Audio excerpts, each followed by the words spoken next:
Nobody in Ward 7 wanted Room 14.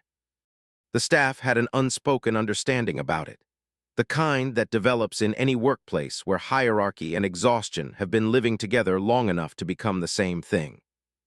Room 14 was at the far end of the corridor, past the supply closet that smelled faintly of antiseptic and old cardboard, past the wall-mounted television that hadn't worked in 3 weeks, past the 2 recliners where family members sometimes slept when visiting hours technically ended, and nobody had the heart to enforce the rule. Room 14 was the room where the difficult patient was, the one who didn't speak much, the one who kept refusing the standard intake questionnaires, the one the orderlies described as cold, unresponsive, and exhausting to deal with. His chart said his name was James Hale, 44 years old, admitted with what was listed as complex orthopedic trauma, multiple fractures, soft tissue damage consistent with blast injury, and an infection in the left leg that had required surgical debridement twice. His insurance code identified him as active military, no branch specified. His emergency contact line was blank. His next of kin was listed simply as designated duty representative. Nobody had asked follow-up questions about that, because the paperwork had been processed by the administrative office under a special intake flag, which meant it had gone directly to the director of nursing and not through the standard triage coordinator. In other words, James Hale had arrived at Naval Medical Rehabilitation Center, San Diego, like a stone dropped into still water, quietly, with no splash and already sinking. And the staff of Ward 7 had done what overworked, understaffed, metric-pressured medical teams often do with patients who arrive quietly and demand nothing loudly. They had deprioritized him. Pause. Now, before we go any further, I want you to understand something about the world this story takes place in. This is not a story about monsters. It is not a story about people who are evil. Most of the people in Ward 7 were doing their best within a system that had made their best feel like barely enough. 18 patients on a good day, 23 on a bad one, 2 nurses on overnight. A charge nurse director who scheduled herself only for day shifts and who had a laminated poster outside her office door that read, "Efficiency is compassion." So when I tell you that Room 14 was neglected, I am not telling you that the people who neglected it were cruel. I am telling you that they had learned, slowly and without noticing, to organize their compassion the way they organized their supply carts. By who was loudest, by who had family advocating for them, by who fit neatly into the categories the department metrics rewarded. James Hale fit into none of those categories. He was quiet. He had no family visible. He asked for nothing, expected nothing, and when things went wrong, which they did, more often than they should have, he simply endured them. That was the first breadcrumb, though nobody recognized it yet. Men who endure quietly, without complaint, without appeal, are usually one of 2 things: broken or trained. This is a fictional story inspired by the values of service, sacrifice, and the courage it takes to care for someone when the rest of the world has looked away. Every character, institution, and event depicted here is invented. But the feelings this story touches, respect, anger, wonder, and finally, a kind of quiet awe, those are very real. And if you're new here, welcome. You're going to want to stay for this one. Pause. Maya Chen arrived at Ward 7 on a Tuesday morning in early October, and she was, by every visible measure, unremarkable. She was 36 years old, medium height, with close-cropped dark hair and the kind of composed expression that people sometimes mistake for coldness until they realize it is actually precision. She carried a battered planner, paper, not digital, and she wore her stethoscope coiled in her left scrubs pocket the way someone carries a tool they actually use, not the way someone wears it for the photo. Her shoes were non-slip and old. She had transferred from a VA outpatient clinic in Phoenix, Arizona, and her transfer paperwork listed her previous experience as general medical surgical nursing, 8 years, with a note about specialized experience in wound care and post-operative orthopedic management. What the transfer paperwork did not mention, because it was neither required nor offered, was that before nursing school, Maya Chen had spent 6 years in the United States Army as a combat medic. 2 deployments to Afghanistan, 1 to Iraq during the drawdown. She had treated blast injuries in the field under conditions that would make most emergency room physicians pause. She had performed tourniquet application in the dark, in the dust, in the chaos of moments that didn't pause for hesitation. He had held men together, literally and figuratively, while waiting for helicopters that sometimes came in 20 minutes and sometimes came in 45. She had left the army quietly, gone to nursing school on the GI Bill, and she had never once brought up her military background in a professional setting unless someone directly asked. Nobody at Ward 7 directly asked. This was partly because nobody had time, and partly because Charge Nurse Director Valerie Stokes had a habit of conducting onboarding for new nurses herself, personally, in a 20-minute meeting that was less an orientation and more an articulation of expectations. Maya had sat in that meeting and listened. She had nodded in the right places. She had said, "Understood," when Valerie talked about the department's efficiency metrics, the mandatory documentation protocols, the patient throughput targets, and the way things were done on Ward 7. She had not pushed back on anything. She had simply taken her planner out, written 3 lines of notes in her careful, even handwriting, and then folded her hands and waited for Valerie to finish. Valerie had finished, studied Maya for a moment with the expression of someone who has just moved a chess piece and is already planning 3 moves ahead, and then said, "You'll start on days this week, night coverage next week. Don't expect to be handed a mentor. We run lean here. You'll learn by doing." Maya had said, "That's how I prefer it," and then she had walked out to find her assignment. She was assigned to 6 patients. Room 14 was not among them. Pause. It was her 3rd day when she noticed room 14 for the first time. Not because anything dramatic happened, but because she walked past it twice during the same hour, and both times the door was open, and both times she could see at a glance that the patient inside was lying completely still, staring at the ceiling, with his IV line kinked just slightly against the bed rail in a way that would be reducing his fluid flow. It was a minor thing, the kind of thing that happens constantly in any busy ward. But Maya's eye caught it, the way a carpenter's eye catches a wall that isn't quite plumb, and she felt the small, persistent discomfort of something that needed correcting. She checked the door chart. James Hale, not her patient. She looked up, saw that the assigned nurse, a 3rd-year named Darnell, who was currently handling a situation at the far end of the hall with the speed and energy of someone who was already 20 minutes behind, was unavailable. She stepped inside, straightened the IV line, checked the drip rate, and was back out in under 90 seconds. James Hale had watched her the entire time, not with suspicion, not with warmth, with the quiet, precise attention of someone cataloging information. He said nothing. She said nothing. She left. The next morning, she noticed the wound care dressing on his left leg hadn't been changed on schedule. She flagged it to Darnell, who thanked her and said he'd get to it. By the end of the shift, it still hadn't been changed. Maya changed it herself, documented it, and said nothing more about it. On day 5, she found his pain management chart and cross-referenced the timing of his administered doses against his vitals record, and noticed a pattern that suggested the dosing interval was slightly misaligned with his metabolic rate. The kind of subtle mismatch that wouldn't cause acute harm, but was quietly making his recovery harder than it needed to be. She flagged this to the attending physician, Dr. Elaine Torres, with a written note that was polite, specific, and cited 2 peer-reviewed sources. Dr. Torres reviewed it, agreed, and adjusted the order. None of this was dramatic. None of this earned Maya any particular recognition. What it earned her was a look from Valerie Stokes, a long, flat look across the nurses' station on a Friday afternoon that said, clearly and without words, that Valerie had noticed Maya noticing things, and that she was not sure yet whether this was a problem. If you're already feeling the weight of this story, the quiet competence that goes unseen, the indignity of care delivered in fractions, then I think you understand why stories like this matter. Before we go further, take a second and hit that subscribe button. Every story we tell on this channel is designed to remind you what integrity looks like when it's wearing scrubs, or a uniform, or just showing up when nobody's watching. We have a lot more coming, and you won't want to miss a single one. Pause. James Hale, and I want you to hold on to this name, because it isn't really his name, not the full one, had been in room 14 for 11 days when the first real crisis hit. It was a Thursday, night shift.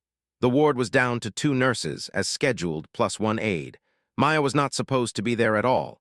She had worked a double on Wednesday and had come back in Thursday morning to Redder. Eve the planner she had left at the nurses' station, and she had stayed because, as she would explain later, it just didn't feel right to leave. At 11:47 p.m., the call light from room 14 activated. The night nurse, a capable but exhausted woman named Patricia, was in the middle of a medication administration sequence for a patient 2 rooms down that could not be interrupted. The aide had been called to assist with a mobility patient near the ward entrance. Maya was at the nurse's station, technically off the clock, holding her planner and about to walk out. She looked at the call board. She looked at the hallway. She set her planner down and walked to room 14. Pause. What she saw when she opened the door was not dramatic in the way hospital emergencies often are in the popular imagination. No crash carts yet, no alarms, no chaos. What she saw was a man lying half-twisted in his bed, sweating through his gown with the particular stillness of someone who is in serious distress, but has been trained deeply and thoroughly not to make it visible. His left leg was elevated on a pillow, and the bandaging on the lower extremity had begun to show through with a color that immediately and unambiguously told her the wound had reopened significantly beneath the dressing. She was across the room in 4 steps. Her hands were already moving. "Sir," she said, "I'm Nurse Chen. I need you to stay as still as possible. Can you tell me where you're feeling pain?" He looked at her directly. For a moment, just a moment, something shifted behind his eyes. Then he said in a voice that was low and controlled despite everything, "Leg, and I've got some tachycardia building. My resting rate is 52. If it's climbing past 90, you're dealing with more than local bleed." She had already pulled on gloves.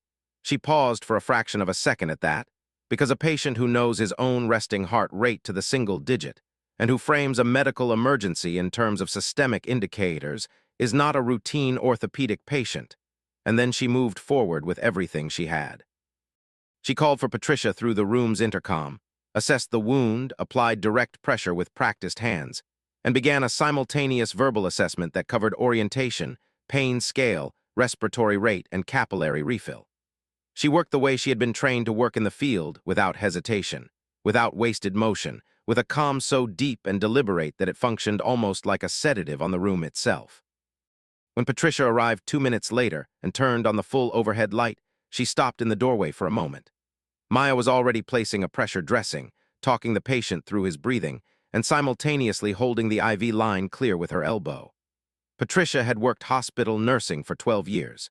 She said later that she had never seen a floor nurse manage a solo acute presentation with that level of simultaneous coordination. "I need Dr. Torres paged," Maya said without turning around. "Tell her it's Hale in room 14, possible hematoma rupture, vitals showing early compensatory response. She'll want to come now." Patricia made the call. Dr. Torres arrived in 9 minutes. She found the patient stable, the bleeding controlled, the documentation already half complete on the bedside tablet, and Maya Chen standing at the foot of the bed writing additional clinical notes in the measured way of someone who has done the urgent thing and is now doing the necessary thing. Dr. Torres reviewed the pressure dressing, the note, the vitals trend. She looked at Maya for a long moment. "Where did you train?" she asked. "Nursing school in Phoenix," Maya said. Dr. Torres nodded slowly. She didn't press it further, but something in the room had shifted and everyone in it felt it. Pause. In the bed, James Hale was watching Maya Chen with an expression that nobody in Ward 7 had yet seen on his face. It wasn't gratitude, exactly, though there was some of that. It was recognition. The particular look of one professional identifying another, across whatever titles and contexts happened to be between them. He said quietly so that only she could hear TCCC. She looked at him directly. "Army medic," she said, "tutor." He held her gaze for a beat. Then he said, "Figured." And that was all. But it was the moment, the quiet, unremarkable everything moment, when this story turned. If you're just finding this channel and this kind of story resonates with you, the quiet professional, the overlooked caregiver, the moment when someone finally sees what everyone else missed, please leave a comment below telling us what brought you here. We read every single one. And we tell stories like this because we believe the people who show up without fanfare deserve to have their stories told. Pause. The morning after, Maya filed a full incident report. It was thorough, accurate, and include at a documented timeline with clinical reasoning for each intervention.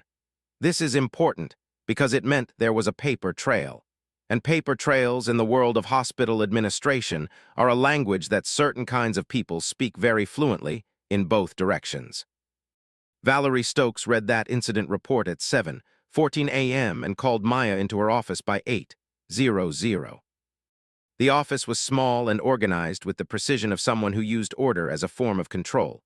Awards on one wall, a photo of Valerie at what appeared to be a hospital leadership conference on the other. A clean desk with a single manila folder at the center, which she opened without looking up when Maya came in. "Sit down," Valerie said. Maya sat. "You were off the clock when this incident occurred." "Yes." "You were in the building, off the clock, accessing a patient who was not assigned to you, performing interventions without a supervising physician present, and you documented it under your own credentials." Maya kept her voice level. "The patient had an acute presentation. The assigned nurses were unavailable," I responded. Valerie looked up. She had a particular skill, one that Maya recognized immediately, because she had seen it in officers who had confused authority with competence, of making her stillness feel like pressure. "You should have called the charge on duty and waited." "The charge on duty was Patricia," Maya said. "I did call her. She was tied up. The patient couldn't wait." "That is a clinical judgment that was not yours to make." And here is where Maya did something that would cost her, and that was also the only right thing to do. She said, calmly and without elevation in her voice, "Respectfully, nurse director, clinical judgment is exactly mine to make when a patient is in acute distress, and I am present and trained. That's what the nursing license is for." The room was very quiet. Pause. Valerie closed the folder. She set her hands flat on the desk. "I'm filing a notation in your personnel file," she said. "Unauthorized patient contact while off duty, deviation from assignment protocol, and documentation irregularity. This will be reviewed by the department." Maya looked at her steadily. "I understand." "I want you to understand something else," Valerie said. "This ward runs on protocol. Protocol is what keeps patients safe and staff protected. Individual improvisation, however well-intentioned, is how people get hurt and how departments get liabilities. You've been here 9 days. 9 days. And you're already moving outside your lane." Maya did not argue. She nodded once, said, "I'll review the protocol document tonight," and then she stood and left. She walked to the bathroom at the far end of the corridor, stood at the sink, ran cold water over her wrists for 10 seconds, a habit from her field medic days, a physical reset. And then she looked at herself in the mirror with an expression so composed and so privately devastated that it would have broken your heart if you'd been standing there. She didn't cry. She never cried at work. She had learned a long time ago that in certain environments, tears are used as evidence against you. What she did instead was go back to her patients. "I want you to stay with that image for a moment." This woman, annotated and reprimanded for saving a man's life, going quietly back to work. Because this story is about to get harder before it gets better. And the reason it gets better is entirely because of the kind of person Maya Chen is, which is the kind of person who keeps doing the right thing even when the right thing is costing her more than it should. If that kind of story matters to you, share this one with someone who needs to hear it today. Pause. Over the next 4 days, the subtle pressure increased. Valerie reassigned Maya to the most administrative-heavy patient load on the ward, patients who required extensive documentation but minimal clinical intervention. She was moved off the rotation that included room 14 entirely. When Maya submitted a request to consult on a wound care case she had personal experience with, the request was denied without explanation.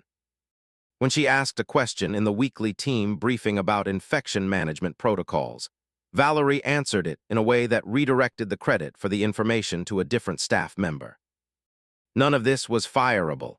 None of it was even technically improper. It was the kind of professional diminishment that works precisely because it's too small to prove and too consistent to ignore. Patricia noticed. Dr. Torres noticed.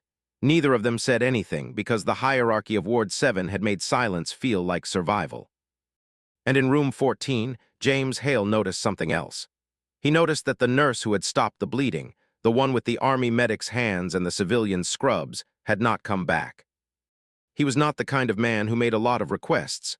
In LA, days of hospitalization, he had requested precisely 3 things from the nursing staff: a different pillow, a copy of the facility's patient rights documentation, and once, a glass of water with ice. He had been brought water without ice, had said nothing. On the morning of his 15th day, he requested to speak with the charge nurse director. The aide who relayed this message did so with the slightly uncomfortable expression of someone passing along information they feel may cause trouble. Valerie received it with the smoothly unreadable expression of someone who has been managing difficult patients for 2 decades, and who has categorized this one as a nuisance in a specific and already decided way. She went to room 14 at 2:00 p.m. Pause. What followed was, by Valerie's own account and later confirmed by the aide who was present, a short and unremarkable conversation. The patient, she said, expressed dissatisfaction with aspects of his care plan. She informed him of his rights and the available channels for formal complaint. He listened. He asked a few questions about documentation procedures for patient care records, specific questions, Valerie noted, almost legal in their precision. She answered them in the way a department director answers questions she is not alarmed by because she has not yet understood them. He thanked her politely and she left.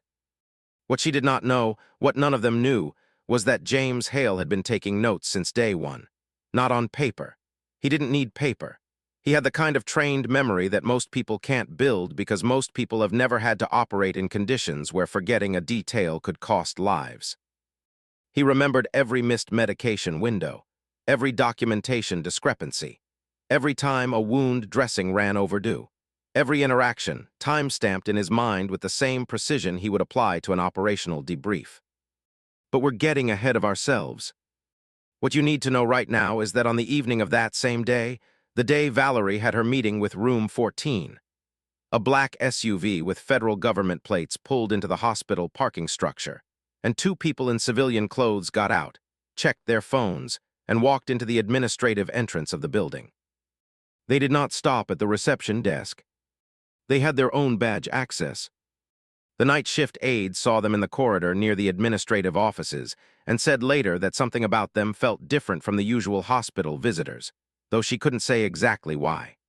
There was a quality to the way they moved through a space, purposeful, self-contained. That was simply not the quality of people who were there to be helped.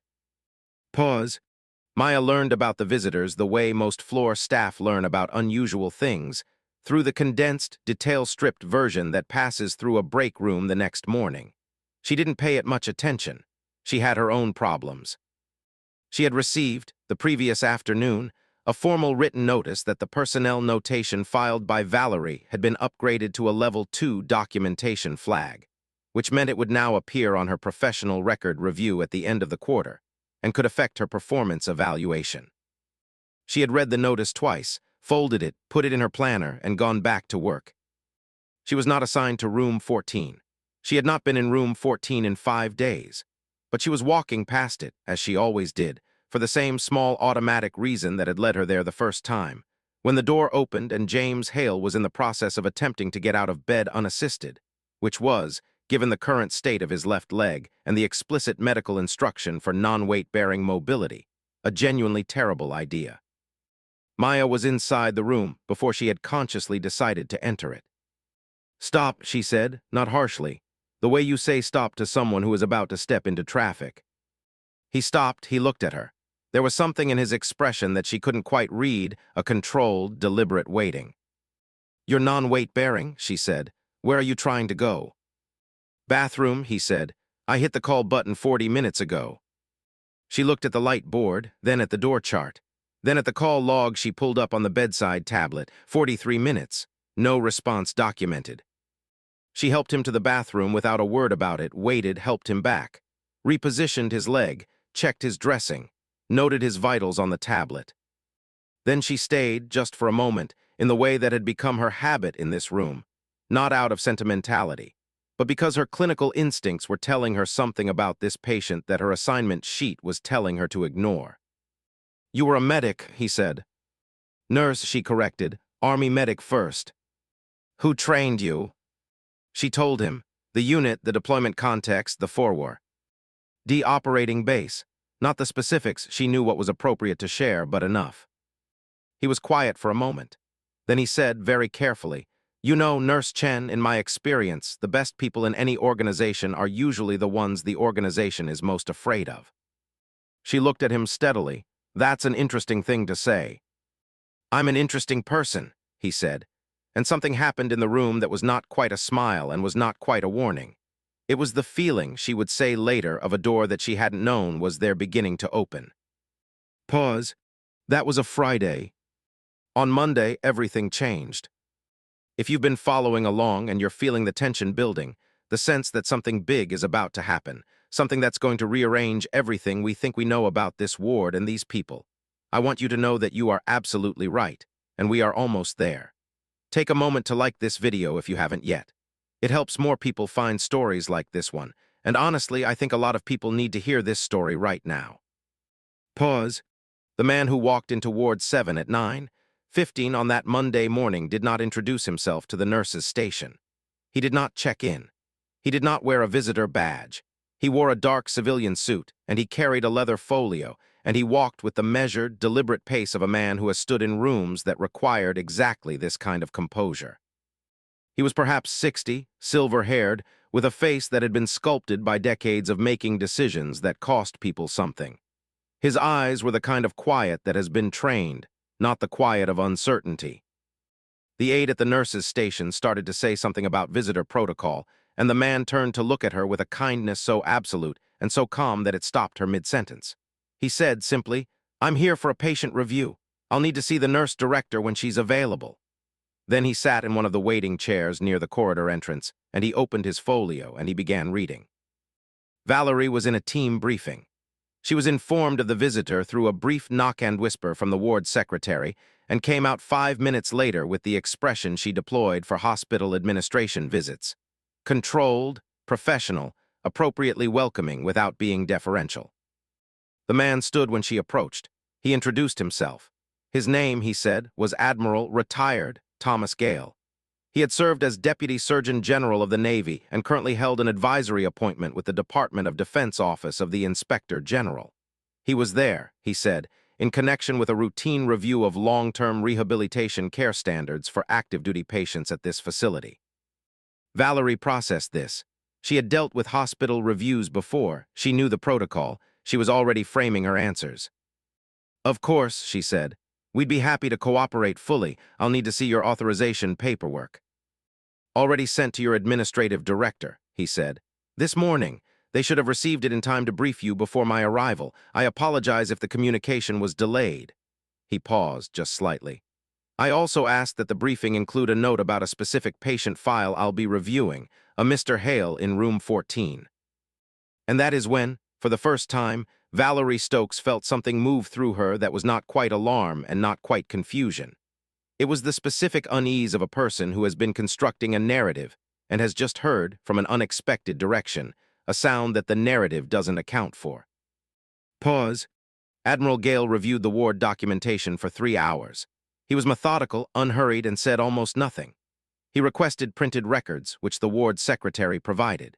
He asked brief, precise questions of 2 staff members, Dr. Torres and Patricia, separately that were so specific in their clinical framing that both women said later they felt less like they were being interviewed and more like they were being politely asked to confirm what he already knew.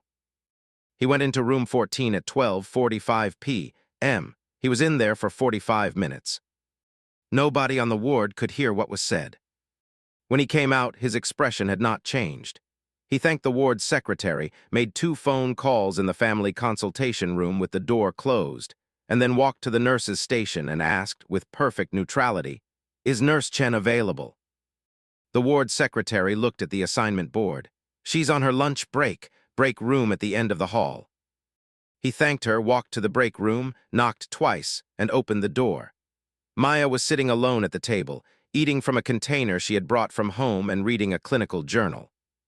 He said, "Nurse Chen, may I sit down?" She looked at him, at the suit, at the folio, at the quality of stillness he carried with him. "Yes," she said. He sat. He did not immediately speak. He looked at her with the evaluating calm of someone measuring an instrument before deciding how to use it. Then he said, "You filed an incident report on October 8th. You were off the clock. You intervened in an acute presentation in room 14. "Yes," she said. "Tell me in your own words what you observed clinically." She told him, completely in the same clear and ordered language she had used in the written report, with 2 additions she hadn't included in the original because they weren't strictly required by the form. Her assessment of the IV line issue she had noticed on day 3, and her concern about the 43-minute unanswered call button 2 days ago.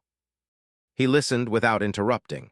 When she finished, he said, "The notation filed against you by Nurse Director Stokes. Were you informed of your right to respond in writing?" She hesitated just briefly. I was given the document. I didn't review the response process. You should, he said. Then he stood, thanked her, and left. Maya sat with her lunch container and her clinical journal for a long moment after the door closed. Her hands were steady. Her mind was not. Pause. She spent the rest of that shift in a state of careful equilibrium, working, documenting, doing the job, while some part of her mind turned over and over the conversation in the break room like a stone in her hand, trying to understand what it meant. She didn't share it with Patricia. She didn't mention it to Dr. Torres. She wrote 3 lines in her planner that evening that she would describe later as, quote, trying to make the shape of what was happening visible to myself, because it wasn't visible yet. It was Tuesday when the shape became visible. Admiral Gale had, the previous afternoon, also reviewed Valerie Stokes's personnel file, the ward's quality assurance records for the past 18 months, and 3 specific patient care timelines, including the full documentation chain for Room 14. He had met with the hospital's administrative director in a closed meeting that lasted 90 minutes. On Tuesday morning at 7:30, Valerie was called to the administrative director's office and did not return to Ward 7 before noon. The meeting, which would later be formally documented as a Level 1 compliance review initiated by the DUD-IG advisory process, had covered, in careful detail, the pattern of understaffing on Ward 7 relative to patient acuity, the frequency with which long-term rehab patients, particularly those with limited family advocacy, had experienced delays in standard care, the personnel action against Maya Chen and its timing relative to her incident report, and a documented discrepancy between the ward's reported care hours to the hospital's metric system and the actual care hours reflected in staff logs and patient records. That last item was the one that produced, in Valerie Stokes, the specific sensation of understanding arriving too late. Pause. Here is something you need to know now. Something that, once you learn it, will reframe everything you have watched unfold in this story from the very beginning. James Hale was not James Hale.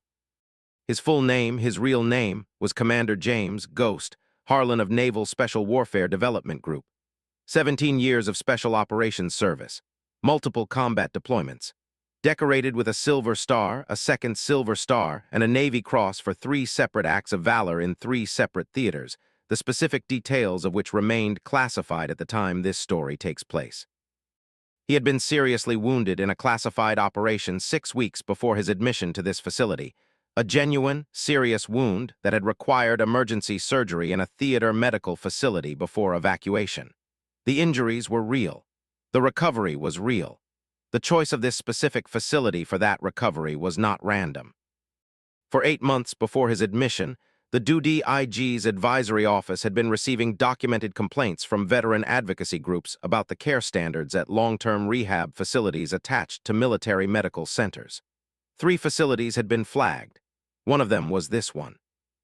The standard investigative process had been complicated by the fact that documentation at these facilities, ward logs, care records, staff scheduling, had been consistently presented to oversight reviewers in versions that differed, in small but significant ways, from the underlying raw data. Someone had been managing the numbers. Commander Harlan had volunteered for the assignment. He would recover somewhere. He might as well recover somewhere useful.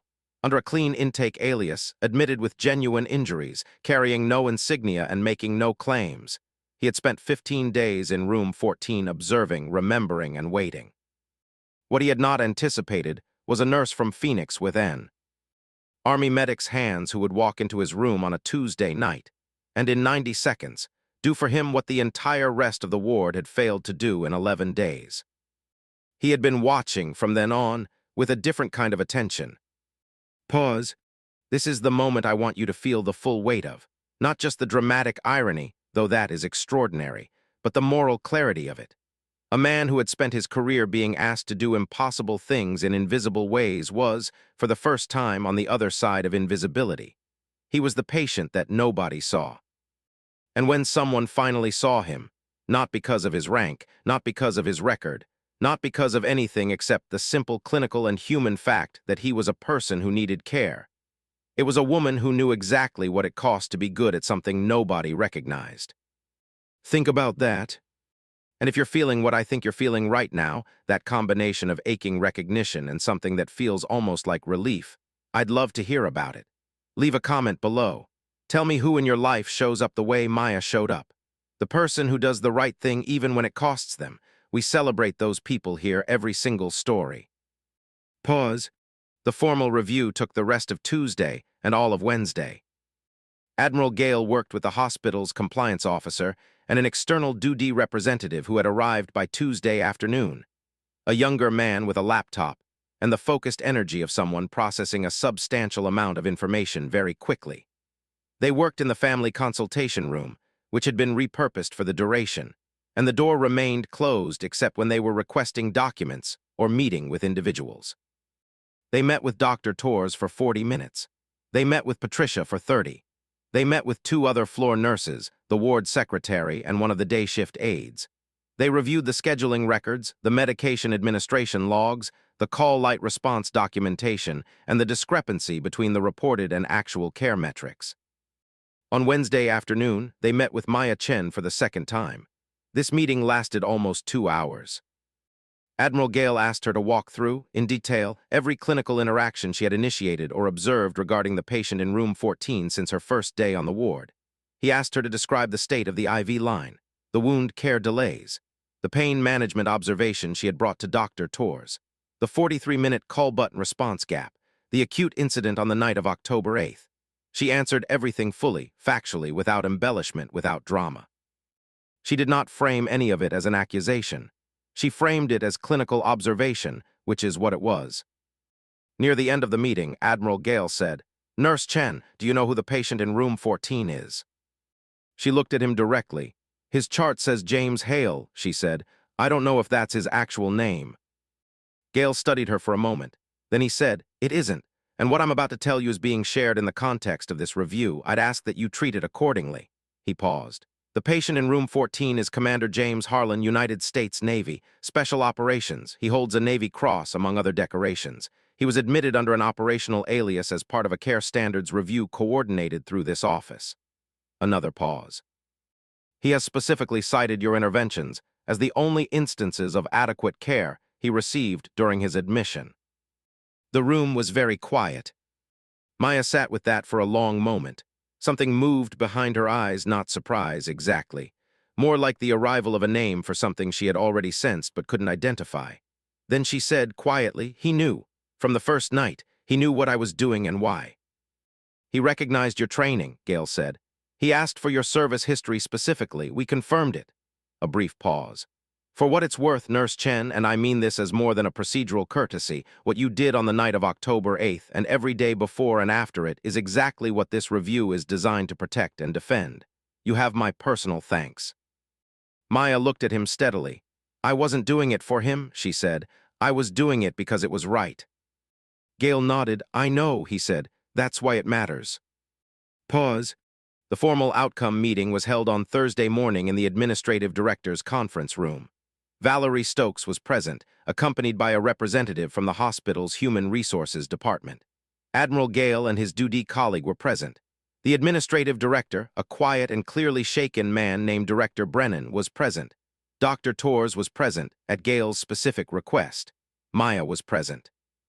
The meeting opened with Admiral Gale presenting, calmly and without theatrical effect, the documented findings of the review. The findings included systematic understaffing of Ward 7 relative to patient acuity, documented over an 18-month period. A pattern of care delays disproportionately affecting patients without family advocacy. A discrepancy between reported care metrics and actual care records that constituted falsification of compliance documentation. And a personnel action against a staff member, Maya Chen, that was characterized in the findings as retaliatory in nature and procedurally improper, given its direct temporal relationship to a mandated incident report. He read the findings in the same tone he might use to describe a weather forecast. That somehow made it worse. Valerie Stokes said nothing for most of the meeting. Her expression was controlled, but her hands, folded on the table in front of her, were absolutely rigid, the stillness of someone exerting enormous effort to contain something. At one point she said, quietly, The documentation irregularities were a result of a software transition. I have memos. Admiral Gale looked at her with the kind of patience that is not patience at all, but the decision to allow someone to speak knowing exactly how the speech will end. Those memos have been reviewed, he said. They were written retroactively. The metadata confirms it. The room was very still. Pause. Director Brennan spoke next. He looked like a man who had not slept in 48 hours and who was not going to sleep for another 48 after this either. He said carefully that the hospital would be cooperating fully with the IG review, that the findings would be incorporated into an immediate corrective action plan, that the personnel notation filed against Nurse Chen was to be removed from her record effective today, and that all associated documentation would be expunged. And that Nurse Director Stokes was being placed on administrative leave, effective immediately, pending a formal personnel review that would be conducted in parallel with the IG process. Valerie Stokes stood. For a moment she simply stood, and the room held its breath around her. Then she said, to no one in particular and everyone in general, in a voice that was tight and precisely controlled, I ran that ward for 8 years. I kept it together with inadequate resources and impossible targets, and nobody came in here to review that. Admiral Gale looked at her with something that might have been, in a different frame, almost sad. Someone should have reviewed it long ago, he said. That is part of what these findings will reflect. The failure of oversight that allowed these conditions to persist is systemic, and that is also being documented. He paused. But the decision to falsify the records, Miss Stokes, that was made by one person. She left the room without responding. The door closed. And that is when the room changed. Pause. What happened after was not dramatic. It was procedural and necessary, and in its own way, quietly powerful. Dr. Torres was appointed interim department lead for Ward 7. A staffing review was ordered with immediate corrective action on night shift coverage. Maya's personnel file was restored to its original clean state. An official letter of commendation, initiated by Admiral Gale and signed through the Duty Advisory Channel, was submitted to the hospital's administrative record and to the State Nursing Board, acknowledging her clinical judgment and professional conduct. She was offered, formally, a senior wound care specialist role being created as part of the ward's corrective restructuring. She accepted. These things took days to formalize, and in those days the ward continued to operate because wards always continue to operate, because patients still need care while the paperwork of justice makes its way through the world. Maya continued to show up for her patients. She changed dressings. She adjusted protocols. She filed documentation in her careful, even handwriting. She answered questions from staff members who now looked at her with a different quality of attention than they had 10 days ago. Not more warmth, necessarily, but more honesty. If you've been here for the whole journey from the night in room 14, through the reprimand, through the quiet mounting tension and the arrival of a man who knew more than he said, then I want to say thank you. Genuinely. This is exactly the kind of story we built this channel for. If you haven't subscribed yet, now is a good time. We have more coming, and every story we tell is built on the same foundation as this one. The conviction that the people who do the right thing deserve to have it witnessed. Pause. Commander James Harlan was discharged from Ward 7 on a Friday, 23 days after his admission. His discharge was handled quietly as his admission had been. A car came. There was no ceremony. But before the car came, he asked to speak with Maya Chen. She aimed to room 14 for what she knew would be the last time, and found him dressed in civilian clothes, sitting on the edge of the bed in the posture of a man who is done being still. His left leg was in a brace. He was carrying a single bag.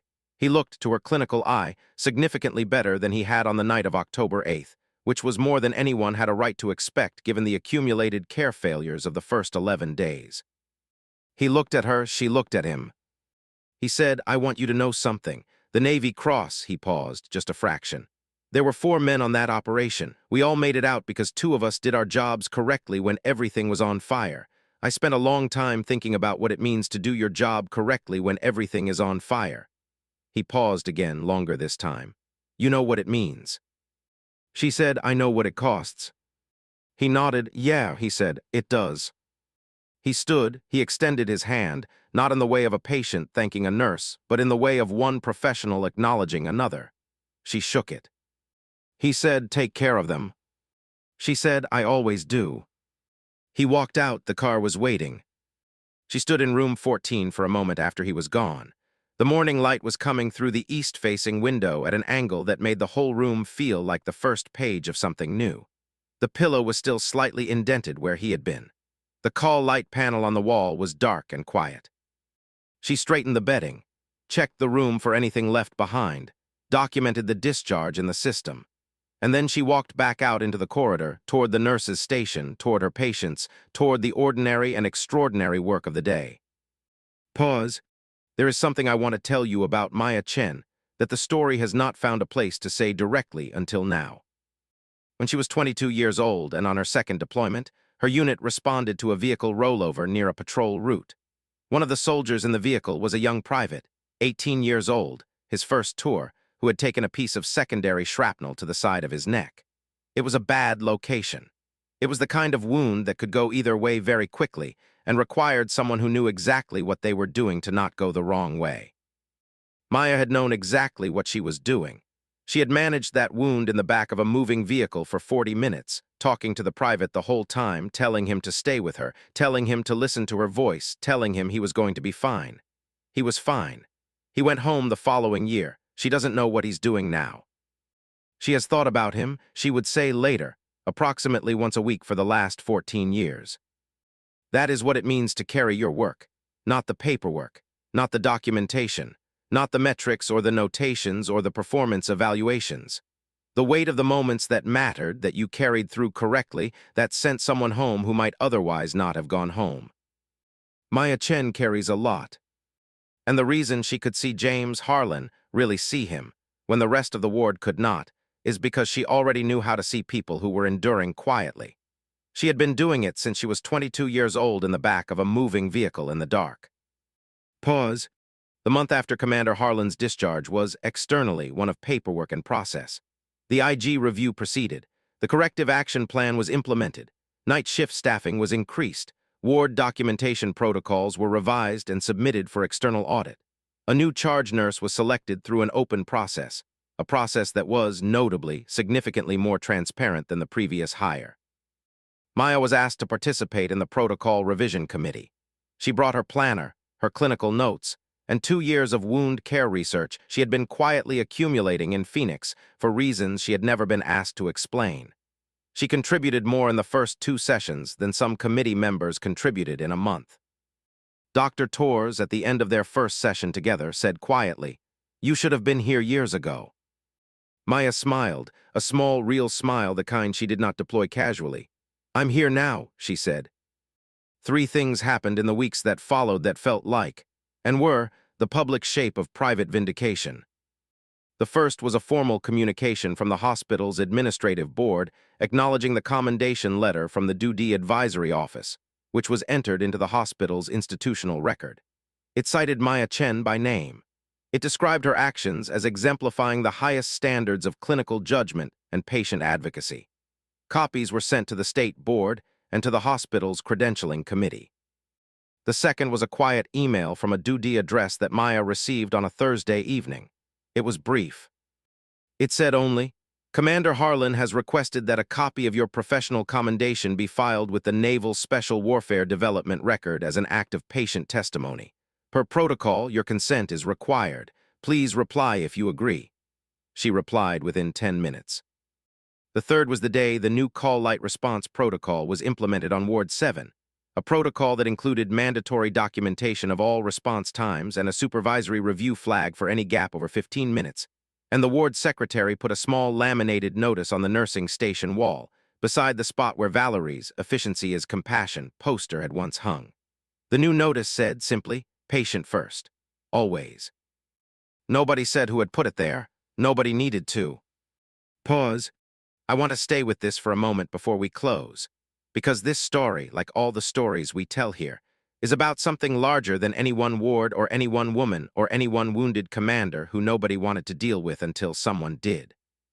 It is about the way institutions protect themselves by organizing people into categories: the difficult patient, the overstepping nurse, the by-the-book director, and what happens when someone simply refuses to operate inside those categories, not out of arrogance, but out of care. Maya Chen did not set out to expose anything. She did not arrive at Ward 7 with an agenda or a strategy or a secret weapon. She arrived with a nursing license, a paper planner, and a set of hands trained to know what to do in the dark. She noticed a kinked IV line. She changed a dressing on time. She responded to a call light in the middle of the night when nobody else could. Every one of those acts was, by itself, unremarkable. Together, they were everything. There is a version of this story where nobody notices, where James Harlan recovers slowly and inadequately under a false name, completes his review with incomplete data, and goes back to wherever men like him go between wars, where Valerie Stokes continues to manage her metrics and her image while the ward quietly deteriorates beneath the numbers, where Maya Chen gets a notation on her file, transfers out within a year, and becomes the nurse nobody quite remembered at a facility nobody quite noticed had a problem. That is not this story. This story ended the way it ended because of one thing. Because one person did the right thing without waiting for permission, without requiring recognition, without calculating the cost until the cost had already been paid, and even then without regret. That is not a dramatic superpower. That is a character, and character in the end is the only thing that holds. Pause. Before we reach the final moment of this story, I want to ask you something. Not on behalf of the channel, just person to person, narrator to listener. Think of someone in your life who is the Maya Chen of their particular corner of the world. The one who straightens the kinked IV line without being asked. The one who shows up off the clock because it doesn't feel right to leave. The one who gets the notation in their file for doing the exact right thing at the exact right time. If you can think of someone like that, maybe tell them today. Not in a big way. Just in the quiet, real, person-to-person way that matters more than any formal commendation. Because this story exists, but most of the time, nobody is coming to investigate. Most of the time, the only accountability is the one we offer each other. That's what this channel is about. Not just stories, reminders. I hope this one reminded you of something important. If it did, share it. Let it find the people who need to hear it. Pause. In the end, this is the moment the title promised you. 6 weeks after his discharge, on a gray November morning, a man in civilian clothes walked into the lobby of Naval Medical Rehabilitation Center, San Diego, and asked at the reception desk for Maya Chen, RN. The receptionist paged her, and she came out from the ward corridor, still wearing her scrubs, still carrying her stethoscope in her left pocket, still with her paper planner tucked under her arm. She recognized him immediately.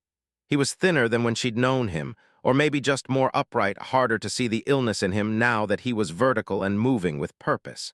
He was walking without the brace, though she could see in the slight adjustment of his gait that the leg was still relearning its full range. He said, "I have about 15 minutes before my next appointment." She said, "Okay." "I wanted to say something to you in person, without the IV and the hospital gown and the ceiling I'd been staring at for 3 weeks." She waited. He said, "I've been in some hard places. I've had people next to me who I trusted with everything I had because that's the only way it works. You can't do what we do without trusting the person beside you completely. That kind of trust is he paused. He was not a man given to long speeches. She could see him choosing words carefully. "It's rare outside the teams. I've been a patient twice before in my career. Nobody ever made me feel," another pause. "Safe," he said. "You made me feel like I was in good hands, and I don't say that easily." Maya looked at him for a moment, steady, composed, with the quiet warmth of someone who gives a lot of things without much ceremony. Then she said, "You made it easier. You paid attention. You cooperated with care when you didn't have to. Half the battle is the patient." He smiled then, a real smile, a brief one. "Half the battle," he repeated. "Yeah." He extended his hand. She shook it, and this time it was different from the discharge handshake, less like a closing and more like a recognition. The kind of handshake that means, "I see you. I see the work you do. I see what it takes." He said, "Take care of yourself, Nurse Chen." She said, "Take care of yourself, Commander." He walked out. She stood in the lobby for a moment, watching him go. Outside, through the glass doors, the November light was doing something complicated with the clouds, breaking through in long, angled shafts that turned the parking lot silver and the far hills bronze. Then she turned and walked back down the corridor, toward Ward 7, toward her patients, toward the ordinary and extraordinary ongoing work of her life. Pause. There are people in this world who carry things we will never know about. They carry them quietly, with discipline and grace, without banners and without complaint. They sit in rooms that others avoid. They do work that others call unremarkable.